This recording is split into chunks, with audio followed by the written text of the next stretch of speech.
Good afternoon, and welcome to our New York Archives Magazine online speaker series. I'm Josie Madison, editor of New York Archives.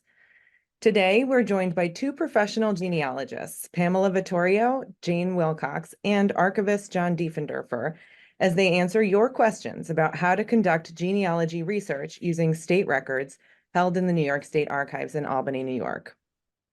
Feel free to submit your question in the Q&A box, and we'll workshop these questions together. Pamela Vittorio is a professional genealogist, historian, and part-time associate professor in the Department of English Language Studies at the New School in Manhattan.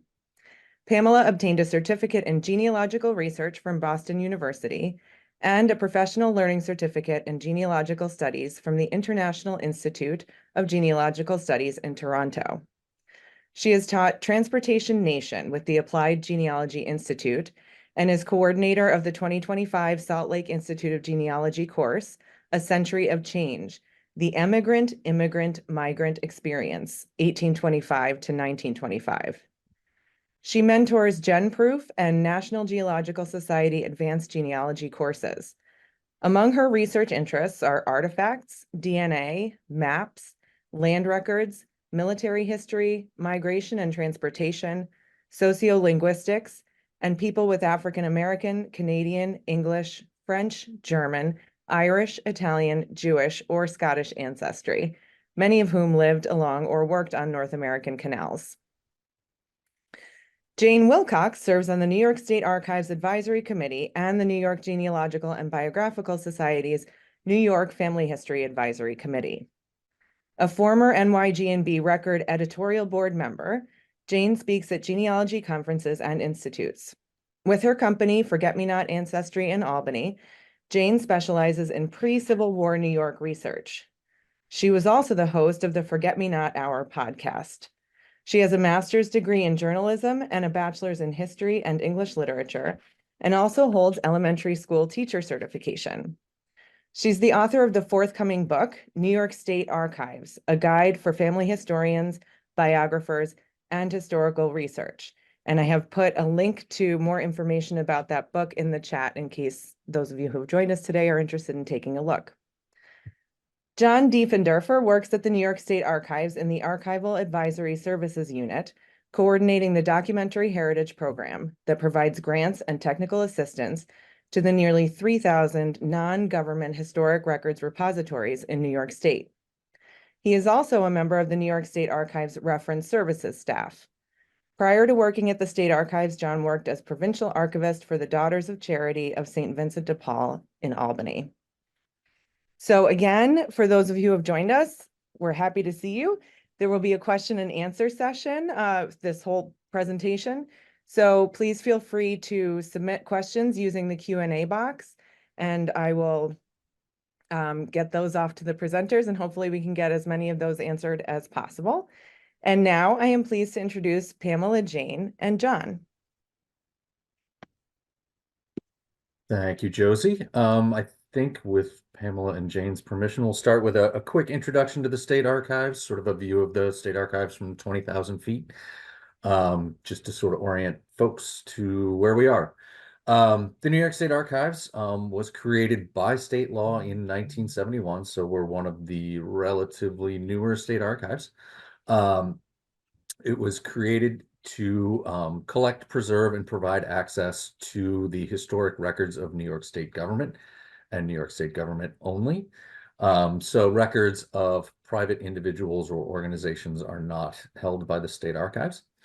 In addition to managing the collection of permanent records of New York State government, we provide services to state agencies, local governments, and non-government repositories to help manage and preserve their records and make them available for research. As I said, the State Archives was created in 1971, but didn't open its doors to researchers until 1978 in the Cultural Education Center here in Albany, New York, which many of you may be more familiar with as the New York State Museum building. But it is the Cultural Education Center. Prior to opening its doors in 1978, many of the records that are currently held by the state archives were held by the New York State Library. And in the intervening years between 1971 and 78, decisions were made about what parts of those holdings were government records that needed to be transferred to the state archives and what records would be retained by the state library. For example, government publications, if a state agency publishes a report or publishes an annual report or something like that, those are still going to be held by the state library. The state archives has unpublished materials generally. The collection of the state archives is about 150,000 cubic feet worth of records, which is sort of an abstract number to get your head around. But the previous state archivist did the math and figured out that if you stacked all of these records end to end, it would be about 26 miles worth of records. So we have close to a marathon worth of records in our custody. The collection strengths include military records, land records. We have the largest collection of film scripts in the world. We have the sort of definitive collection of pre-1848 civil court records for New York State. We have voluminous records relating to prisons and reformatories across the state. And in addition, we have census records for 1915 and 1925. I'll quickly walk you through some of the access tools that we've provided, basically how you're going to find records in the state archives. And if you'll indulge me, I'll quickly share my screen here. Let's see, we'll start here. Okay, so this is the main homepage for the New York State Archives. You can either get that by typing archives.niced.gov in your browser, or just Googling New York State Archives will get you here. Once you're here, if you go to the research drop-down menu and go to the menu item called Search for Records, that will take you to this page here that has links to all of the access tools, all of the ways to find records in the New York State Archives. Probably the best place to start if you're just getting started with your research is our research topics page. This page has links to sort of collection strengths, frequently requested records, the types of information that are in those records, and ways to access those records on a variety of topics. So I highly recommend starting here. They're helpful set of pages to sort of introduce you to archival research at the state archives. We have what are called finding aids for our collections. Those are fairly detailed descriptions of every collection or series of records held by the state archives. And they will provide you information about the contents, the volume of records, the date span, and any access restrictions that might pertain to records in the state archives. The finding aids, we also provide summary catalog records in the state library catalog. But those are the information in the catalog is pulled from the finding aids. So you're going to get much more detailed information starting with the finding aids than you'll find in the catalog. We also have what we call our digital collections, which includes digitized photographs, documents, audio files, and historic film footage that has been scanned and made available online. It is not by any means the complete collection of the state archives, and in fact is probably a fairly small sampling. But it's a good place to sort of see the types of records and the types of information contained in those records that are held by the state archives. So if you find something in there that's close to what you're looking for, don't hesitate to email us in the reference services department, because likely there's more to the story than what is contained in the digital collections. We have a series of name indexes that we've made available. A lot of the records held by the state archives are arranged by, say, for example, identification number, or they're arranged chronologically, and it's hard to find individuals in that series. So we've created a set of name indexes that are searchable, and they will provide you with name index or name access to records that are organized in other ways. So that's a useful tool. We have, in addition, you'll see a section on new accessions. That's just a page that updates you on new additions to the State Archives collection. We're constantly bringing in materials that support all different kinds of research. So that's something to keep an eye on as you think about your research. So that's the view sort of from the tip top. I think Josie has shared in the chat a link to the reference services email address, the arcref@niced.gov.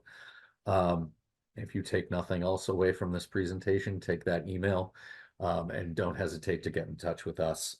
We tend to approach our reference services from a very customer-oriented perspective, where if we don't have the answer for you, we will endeavor to connect you with the people that do have the answer, and at least get you one step closer to finding the kinds of records you're looking for.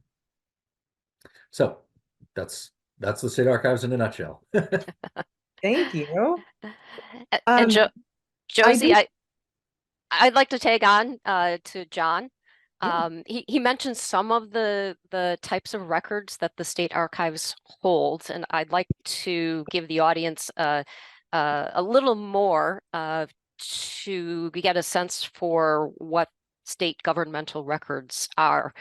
So these are basically the subjects, the topics of the book, so the chapters. So we have appointments and elected officials, British colonial records, canals, as Pamela knows very well, census, citizenship, court, criminal justice, Dutch colonial, educational, financial, indigenous people, institutional. Land is a big chapter. It has 3 sections: patents and deeds, mortgages and mortgage foreclosures, and taxes and tax sales. There's also legislative, local records on film, and also WPA inventories of local records done in the 30s. Loyalists, military, a lot of different types of military records. There's a chapter on miscellaneous records like governor's papers and photographic and cartographic. Probate and estate matters, state employees and occupational, and then the last chapter is vital records. But the State Archives does not hold the vital records of the state. The State Archives has the indexes for the vital records, and then the State Archives also has divorces and some of the court records. So that's a broad overview of what state governmental records the State Archives holds. Great. Thank you. I do just want to say that I keep saying that things are dropped into the chat, and you all in the audience have kindly let me know that the chat is disabled and I cannot figure out how to enable it. So what I will say is I'm just going to repeat the archives reference desk email. It's arcref@nysed.gov. And in your follow-up email to this program, we'll make sure we get those links to Jane's book and to the reference desk in there. I'm sorry about the chat. So now let's just jump right into the questions. So John, you talked a little bit about that, you know, some records are digitized and that that does not by any means represent the full holdings of the New York State Archives. But one person has asked, I'm considering a research trip to New York, which would include the archives. What will I be able to access in person that I cannot access from home? The short answer is lots. Very, very, very small percentage of our records have been digitized. So my suggestion is if you're doing genealogical record research, to start with, start looking at both our digital collections as well as ancestry.com. And if you go to our webpage, you can see there's a link to ancestry.com New York. The State Archives has a partnership with Ancestry where they have scanned, indexed, and made available a number of archival records that have genealogical research value, and made those available for free to anyone who has a New York State zip code. And you can figure out, well, I won't suggest you go figure out a New York State zip code if you're out of state, but it's a possibility. And there's instructions on our website. If you go to just our main page, and then you'll look down sort of toward the bottom left corner, you'll see a link to ancestry.com New York. And there's a instructional video on how to set up a free account and access those records. So that, if I was going to advise you on your sort of a research strategy, that would be where I would start. And from there, if you're not finding the answers you're looking for, send us an email and we can sort of work through the kinds of records you might want to see, and then we'll make an appointment for you. You can come in, and when you get here, those records will be ready and waiting for you when you arrive, and the archivist on duty will be able to help you access those records, use those records, and advise you on handling anything that might be fragile or delicate. Great. Our next question is there a way to trace the Matthews family? I lose them because of the repetition in various branches and generations of the male name, which is Aaron. I believe they entered with one of the later communities of New Haven because Massachusetts was considered to be impacted. Then they moved north and or west several times before settling in the Elmira area, where I found a cemetery that may be helpful.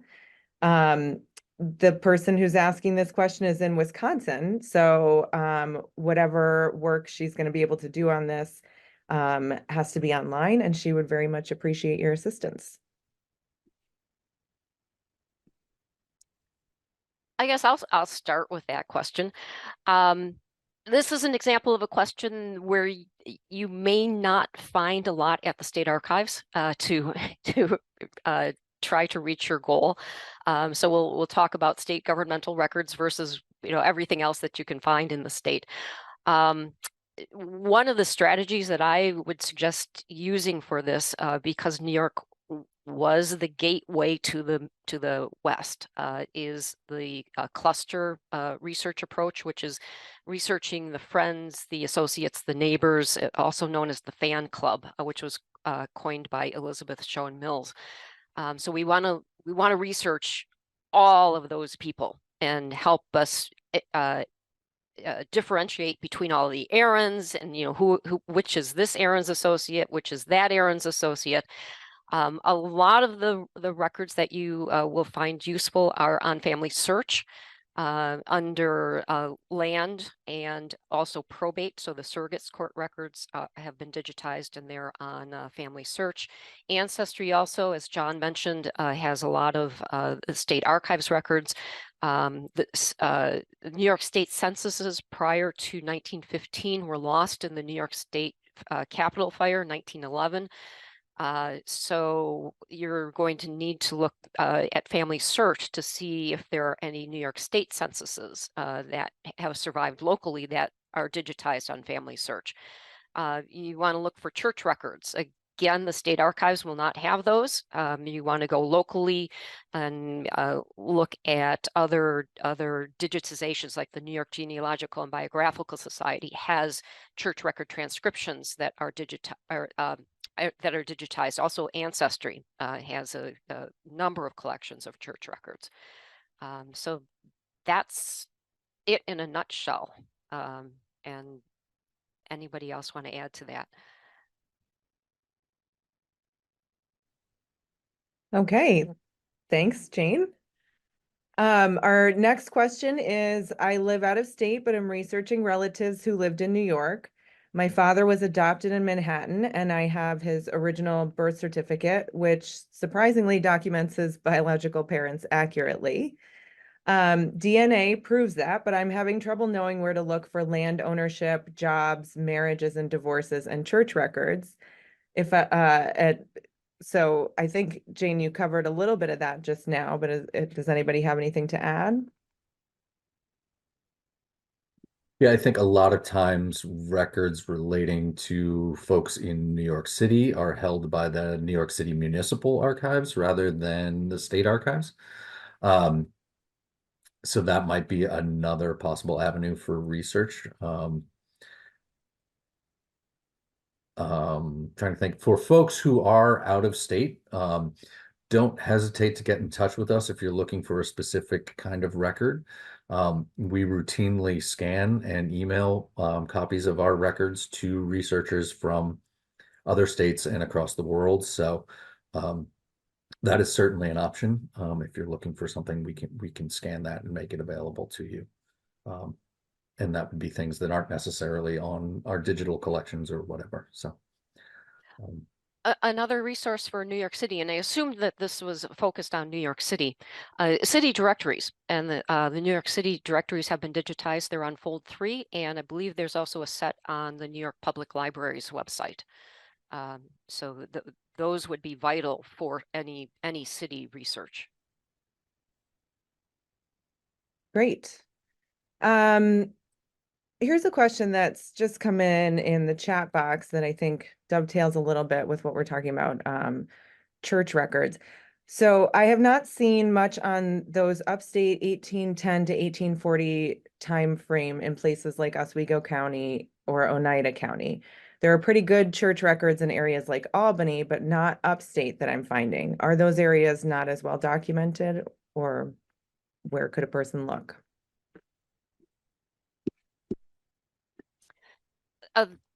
That is a challenge for Western New York, finding church records that have survived.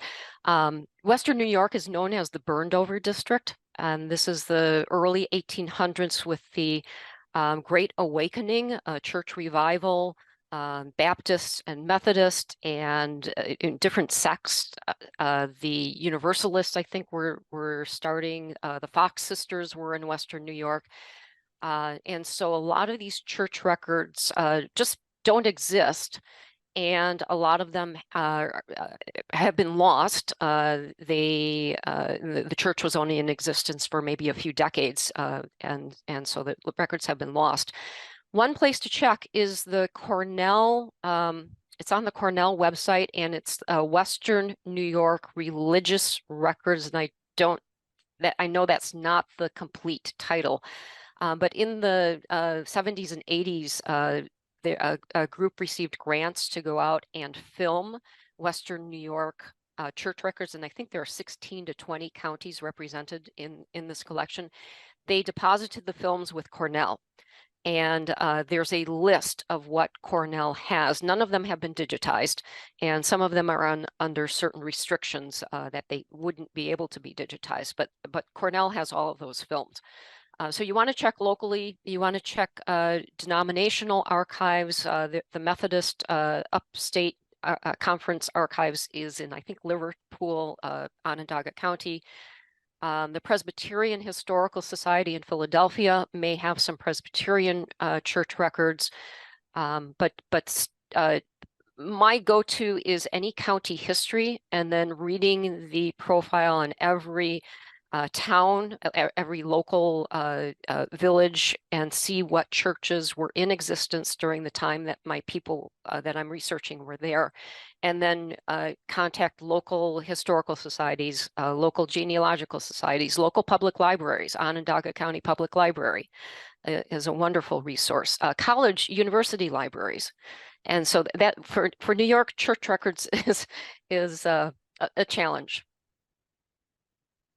I Yeah. would also add Central New York Genealogical Society Tree Talks, because they have been publishing Tree Talks for about 60 to 70 years now. And sometimes there are transcriptions of records that were found by someone, and they're included in a lot of those old Tree Talks copies. And another place you can look is, surprisingly, in New York State Library manuscripts division. If you look in letters, collections of letters of families, especially the ministers, circuit ministers, etc., you may actually find in those letters a lot of mentions of names of individuals from those years that you requested in births, marriages, deaths that are mentioned in those letters by individuals. They're not always easy to find, but they are there. Yeah, and for records of the Catholic Church, my recommendation would be to start at the diocesan archives. They're typically that's the sort of centralized repository for sacramental records. So that would be probably the best place to start researching folks who were members of the Catholic Church. Great. I was wondering if you had any resources to recommend regarding the Battle of the Windmill, the ill-fated 1838 incursion into Prescott, Ontario by mostly New York State members of the Hunter Patriots group. A distant relative of mine, John Burge of Ogdensburg, was the titular head of the attack, although he never made it across the river to the battle. So I have ancestors on both sides of that battle. Some in St. Lawrence County and the others living in, Upper Canada, Lower Canada, those areas. And so one great source is, you might want to get your hands on Guns Across the River. That's Donald Graves and Arthur Robinson. It's an excellent book. There's a good bibliography. And then The Patriot War by Sean McLaughlin will give you a good overview of where some of the best materials are. Watertown Times in Jefferson County published a list of men who were captured, and that's on RootsWeb. So I can put that, I guess, in the Q&A for you. If I can't put it in the chat, right? I could do that.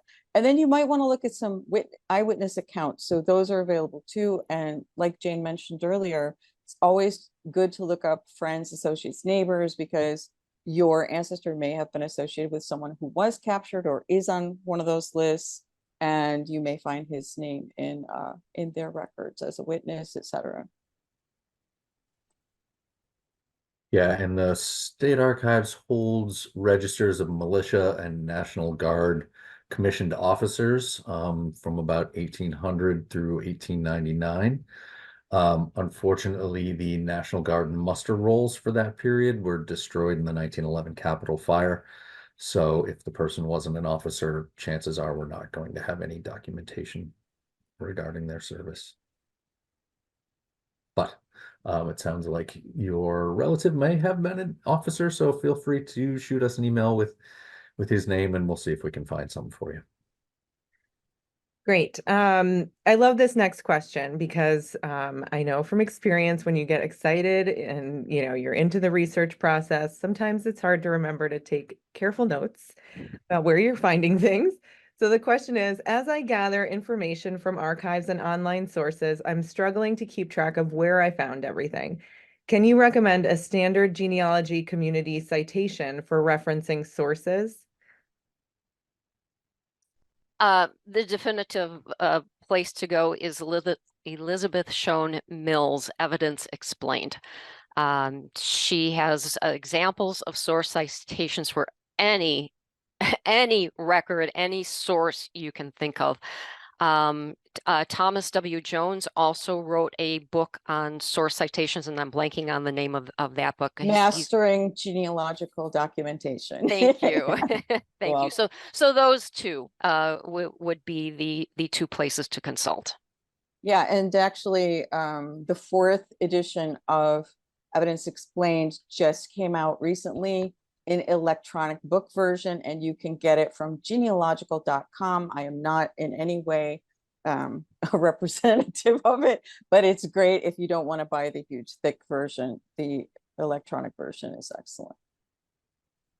Great. And from an archival perspective, when doing your archival research and you get a box, take a picture of the outside of the box and the label. That way we can always get you back to where you found something. So, And the folders inside. yeah, that too. Absolutely. Yeah.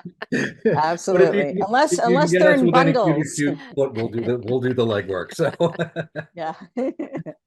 Yes, all these nuts and bolts are important. Okay, I'm a writer and researcher working on a family memoir and seeking school records for my grandparents and other relatives, all deceased, who attended Hancock Central School in Hancock, New York for high school and the Cadosia Elementary School in, not sure of the exact name, in Cadosia, New York in the 1920s through the 1940s. Are those records held in the State Education Department archives? no. Typically, school records are held by the school if it still exists. If it merged with another school to become something else, that school would hold those records. If the school's closed, usually provisions are made to transfer the records to the school district in which the school operated. So you may need to contact the school district to see if they have records if the school was closed. There's a variety of different kinds of schools, professional schools and things like that, that if you have questions about, feel free to contact us and we can direct you to the best way to access those records. Some of those may be held by state education department, but we can sort of figure that out and help you with accessing those records if you need to. And are there any, oh, go ahead, Jane. I was just saying, there's one place you can check for the New York State Archives. The archives received grants to film local records, and there are a few series that contain some school records, school censuses from the 1920s. So if you go to the online finding aid and you put in the title, the name of the town, the school district that you're searching, you can see if any of the local school district records were filmed. And then some of those records are available through interlibrary loan. So that would be the one place to check at the state archives for those. And then And are then, there, of course, oh, I'm sorry. you go I ahead. was just going to say, outside of archival records, local libraries and local historical societies have been and have started collecting yearbooks, and they are scanning them and they are putting them up online on New York Heritage. So that is another place that you may be able to either go and see the physical copy in person if you go to the library, but also look on New York Heritage to see if they're scanned. That's a great idea. So another part of this question, and it kind of dovetails with another question we have about like inmate prison case files. Are there any restrictions on student records if if the relatives in question have been deceased? What are the kinds of restrictions that might be on some of these records? Typically access to student records is governed by the federal Family Education, it's FERPA, Family Education Rights Protection Act. So detailed records, transcripts, those kind of materials would be restricted. However, FERPA does make provisions for sort of directory level information on students to be made available. So certainly you would be able to document the fact that an individual went to that school, even if you can't access their transcripts or student records directly. Great. Next question. Could you describe the dual US and Italian citizenship process in relation to your holdings and services? For example, 1915 and 1925 census certifications, how to obtain the apostille and why it's needed. What is an apostille? The apostille is a certification that makes the document recognizable in other countries. So it's sort of another layer on top of, getting a certified vital record. John, you could explain a little bit about how you would Yeah, give typically, 1915-25 census. Yeah, if you're looking for us to provide certified copies of a census record or something like that, please include in your request that it will be part of the apostille process. We have a slightly different certification form that we use that includes a notarized signature, whereas a typical certification does not. So just include information that you're using this as part of your dual citizenship application process, and we'll make sure you get the correct certification that you'll need in order to move Yeah. that process along. Typically, you don't need a census unless the consulate requests it. That would be in the case where perhaps there's conflict in the name that's on a vital record, and that name conflicts with the original Italian baptismal record or marriage record. So that's usually where that will come into play. But it's a complex process. So make sure you go into the New York State consulate site, make your appointment with Prenotomy as soon as you can, because there's a long wait list. Speaking of vital records, on the vital records index, if a death certificate is listed in the index, how do we access the document itself? The documents, the vital records themselves are held by the New York State Department of Health Vital Records section. So if you have a certificate number listed in the index, you'll need to fill out the application and provide that to New York State Department of Health Vital Records section, and they will provide you with a copy of the record, hopefully. We also suggest contacting county clerks. They often have copies of vital records that they can provide you with as well. So if you run into sort of a lengthy backlog at the state level, the county clerk where the vital event took place is another option for finding those records. So regarding the state, the latest we have heard for genealogical copies of the vital records is about 3 years. So we also recommend going to the local level, and county clerks do have some marriage licenses records in the early 1900s, but it's the town, village, and city clerks who will have a duplicate starting in 1914 of what was sent to the state. But prior to 1914, they entered information into registers. And so I would suggest contacting the local clerk to get a transcript of those registers, but also send your money to the state, because some of the local clerks didn't copy everything that was on the vital record that went to the state. And some of the local clerks, the name of the mother is not there, but the name of the mother was on the original that was sent to the state. So I would go to both places for expediency, local, and then for more complete information, state. Great. I just discovered an ancestral line from the Hempstead, New York area. They were there pre-1800. Are early records for this area in Albany or New York City, or would they be at a local historical society? It's a mixed bag. Hempstead, I believe, is in Queens. I'm not positive about that. Or maybe it's Nassau now. But early the 1800s we would still be in Queens. Local records could still be with the town clerk. So that's where I would go for the town meetings.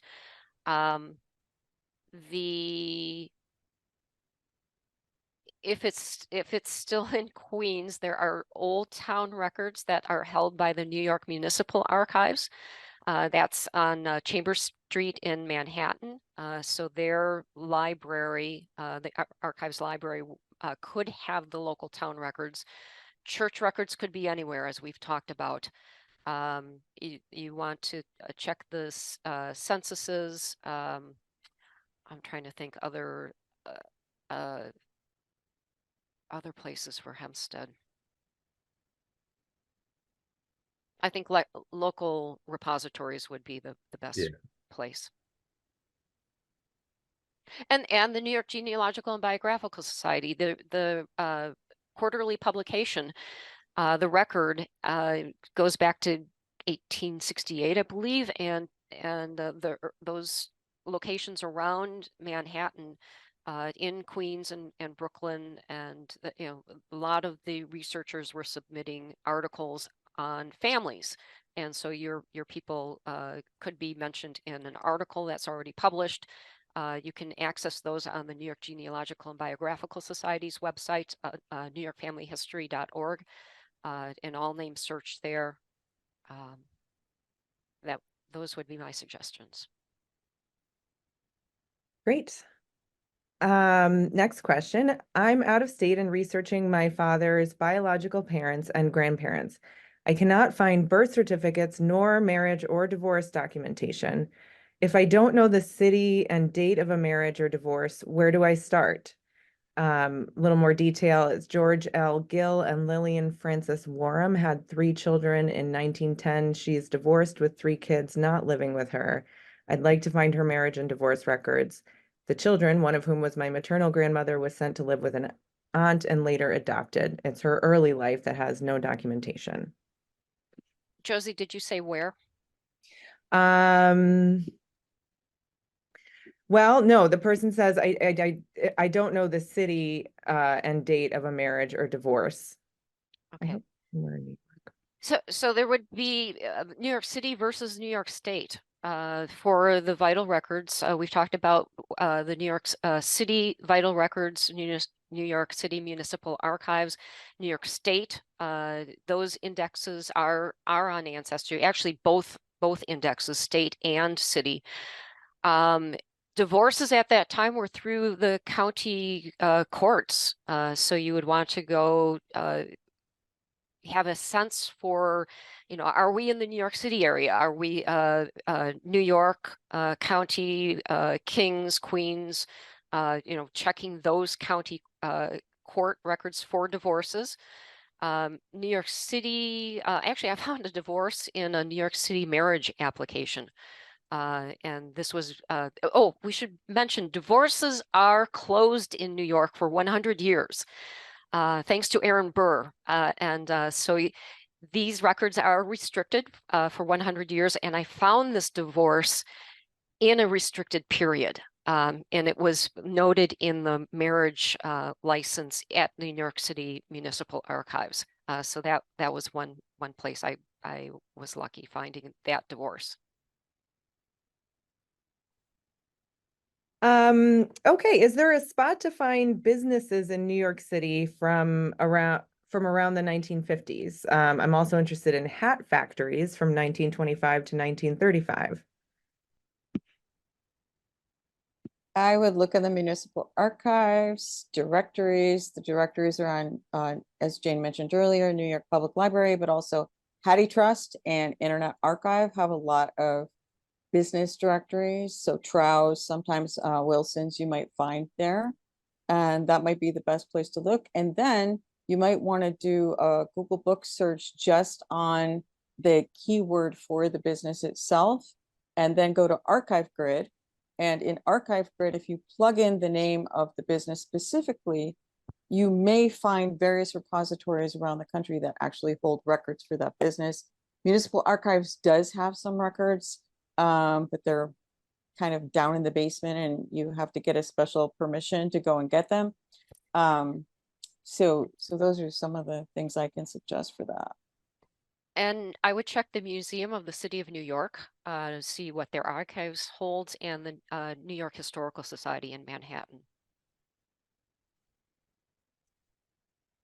Okay, would records of an indenture have survived in probably Monroe County sometime between 1830 to 1834?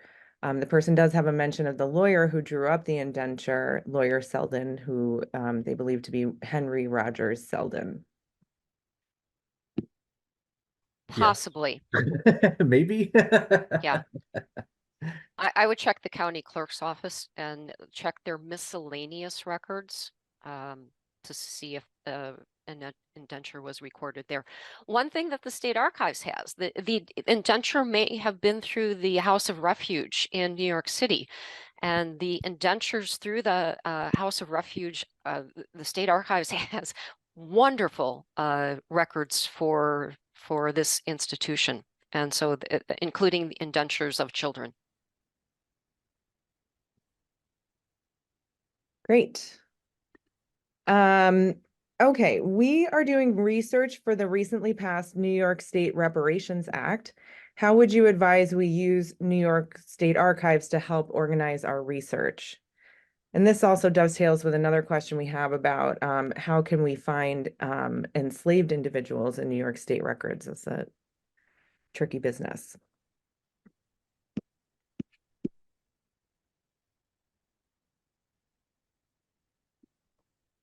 John, do you- I say I'll jump in with what I know from the State Archives Yeah. book. So I ran into enslaved individuals, here and there.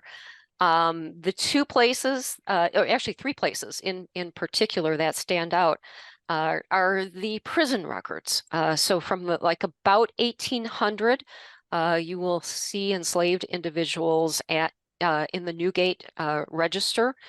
Also very early 1800s, for about maybe a decade, the governor at the time was pardoning individuals who had been incarcerated, enslaved individuals who had been incarcerated. And one of the terms of the pardon was that the individual had to be taken out of the state. So assuming that the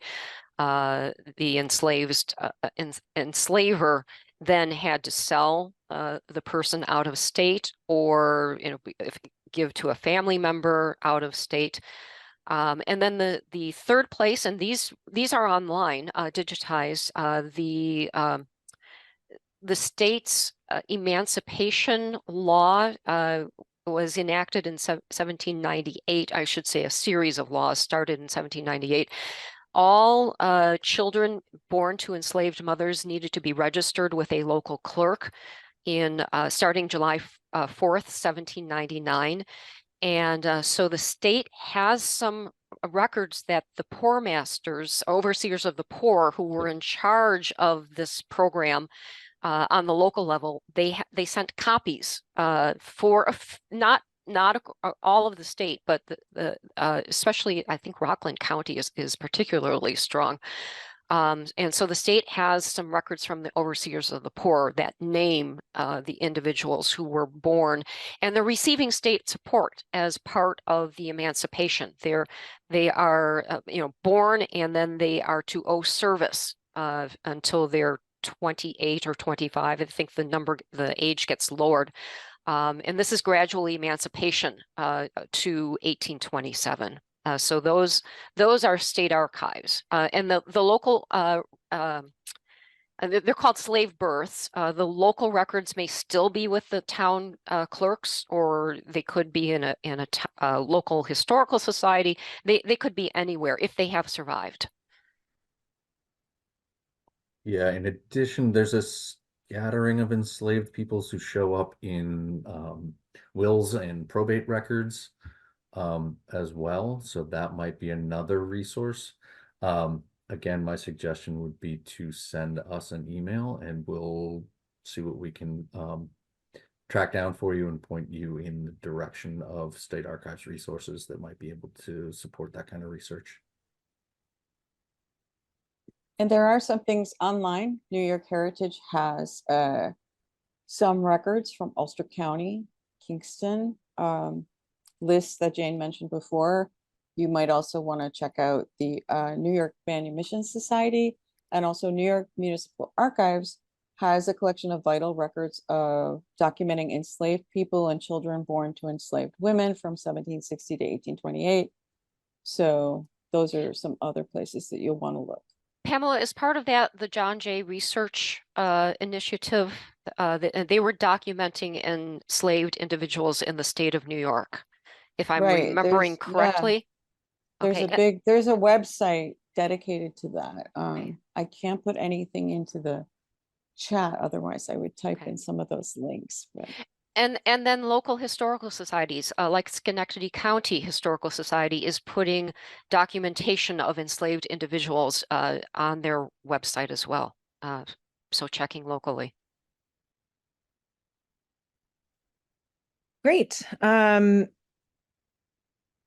of our questions is, I'm interested in the 6th Militia Albany County, sorry, I'm starting over. Interested in 6 Militia Albany County men listed as qualifying for land grants. It seems this is New York Bounty land, not USA. Are there applications with genealogical info for the New York State Bounty land? And does the State Archives have much on this group of men? And I'm going to also tack on another question that's related. What genealogical value might researchers find in military records generally? Yes, we have applications for land grants. That includes military patents as well. So feel free to email us and those records have been microfilmed. We also have a grantee index to those. So if you send us the name of the individual, we will track down either the patent itself or the application for the land grant and get you scans of that. So yes, is the short answer to that. In terms of military records, unfortunately, a lot of our military records don't contain much in the way of genealogical value. They tend to be documentation of service. They tend to be things like applications for reimbursement or, sort of payroll type of records. So they're not going to have much information about the background of the individual, but they will provide documentation that that person served.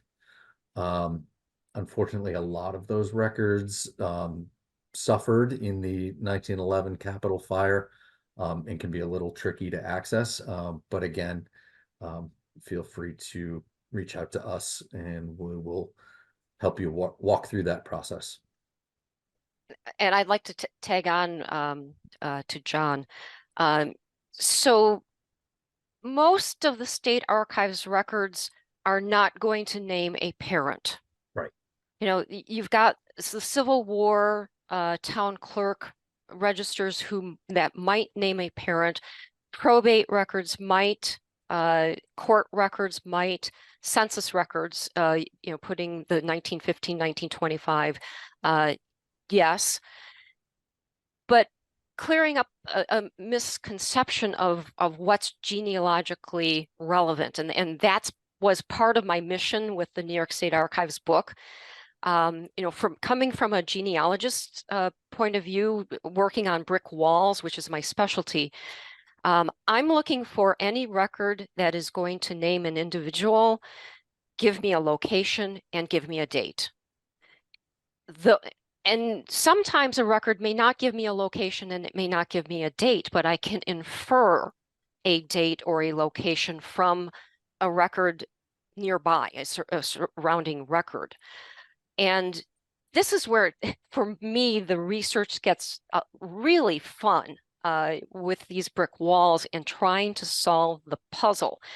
And we're looking for those, the cluster research, the associates, the FAN, the friends, associates, and neighbors.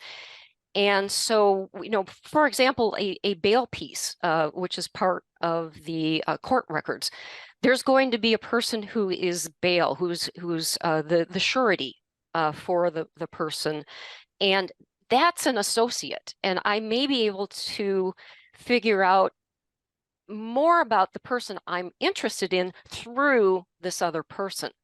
And so, broadening the scope of what's genealogically relevant, this is where the State Archives records come in many cases, because again, most of them are not going to name the individual's parents. And so we're using the broad state governmental records to help us crack this case. And so just, as I said, the name, date, and place is going to help me with the research, any record that contains that. And I would tag on with what both of them said in terms of military records, because service records, if you find them, you make a timeline of name, place, date. That helps you disambiguate if there are two people who serve with the same name. And then when you get into fold 3, if you have access to fold 3 and you search for a pension, you may find a pension that does name parents in the event that either the parents petitioned because the son was their sole caretaker, or because the surviving children were had no mother, and so therefore they felt entitled to their father's pension. Both cases in which I've recently found, one in Civil War records and one in Revolutionary War. So those are good places to look, and National Archives as well. And who served with the soldier, you know, who are his associates serving in that particular company.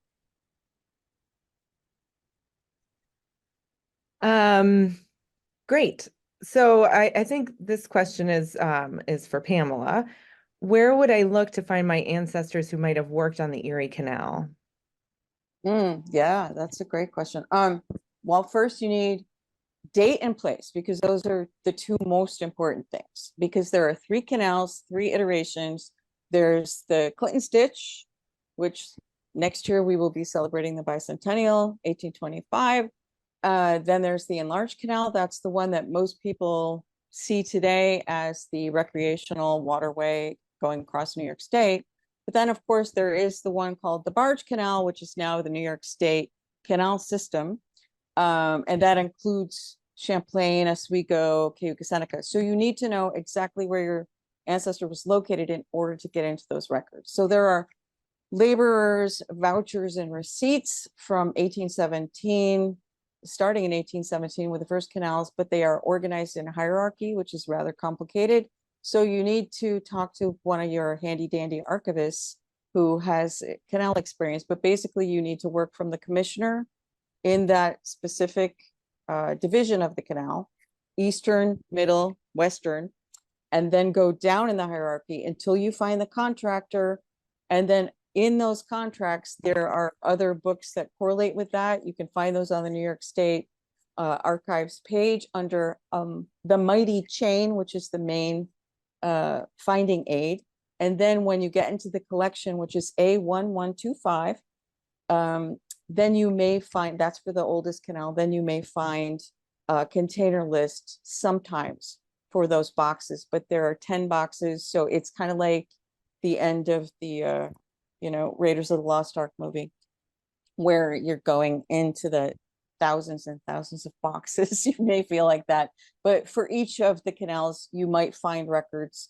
The Barge Canal, not so many for individuals. For that canal, you need to go to the census and you need to focus on the location, because there were camps where those laborers worked who were Italian, Eastern European, Greek, not Irish on the last canal. And there are very few records for them, but you will find them in lists of the labor camps where they worked. And they're basically on the census reports for 1900, 1910, 1920. Great. That's a nutshell. Speaking of your handy dandy archivist, we mentioned that the vital record backlog at the state can be quite long, and I think that's the Department of Health, right? That's not with the archives. So what is the process and time frame for getting information from the New York State Archives? It's sort of the typical answer to any archival question is it depends. So it sort of depends on the complexity of the question you're posing to us. But typically we try to turn around reference requests in a fairly timely fashion within a week or two. 2 weeks would be a fairly complex question that might involve some restricted records or something like that. But yeah, we will typically get you some sort of response to your question, even if it's just here's the series we're looking at. We'll get back to you, typically within a week. And that would start with an email to arcref@nysed.gov. Yep. And if someone wanted to visit the archives, is it by appointment only? How far in advance would you need to make one? Could it be the same day? It could be the same day, but typically we ask that researchers get in touch maybe a week ahead of their visit. It is by appointment only. We have a table reservation system in effect. But if you want to come in, let us know when you want to come in, and more importantly, what records you want to see when you come in so that we can have those available for you. We say it usually a week ahead of time because we do have some records stored in offsite storage facilities, and it takes some time to retrieve those and bring them back downtown to Albany and have those ready for you. So usually a week in advance is more than enough time. If you want to come in and you know the records you're looking for are available on, say, our self-service microfilm, or you want to use the microfiche indexes to the vital records, by all means, you can stop in same day. Okay, so I thank you so much. There were a lot of questions and you answered them all very nicely. And well, not all, there were more that we didn't have time to get to.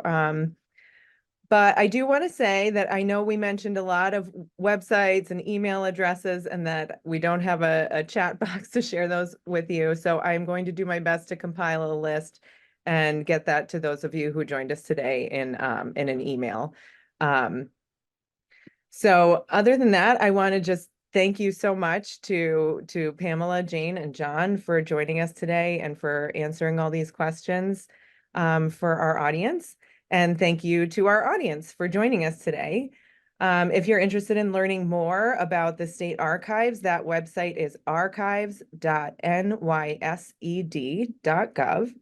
And if you're interested in learning more about the Archives Partnership Trust, that website is nysarchivestrust.org. And to learn more about Jane's forthcoming book, please visit the website of the New York Genealogical and Biographical Society. And I will not read the URL because it's very long, but that will be included in a list. So it's our privilege to make these events available to you and to keep New York State's history alive. If you're interested in the content we create and would like to see some more of it, please send us an email at aptrust@nysed.gov. And you can receive a free past issue of New York Archives magazine, which I always recommend very highly. And please do join us for our final speaker series of the season, Doctors Kenneth and Mamie Phipps Clark and the Struggle for Racial Integration. And that's going to be at 12:30 on June 4th. We'll be joined by author Tim Spofford and retired state archivist Tom Ruller. You can learn more about that program and register for it at nysarchivestrust.org. And stay tuned to that website as well, as we're working on our next season of online speaker series. And as soon as we know what those are, that'll be posted on that website. So thank you so much to everyone who joined us today. And thank you, Pamela, Jane, and John. I hope you have a great day.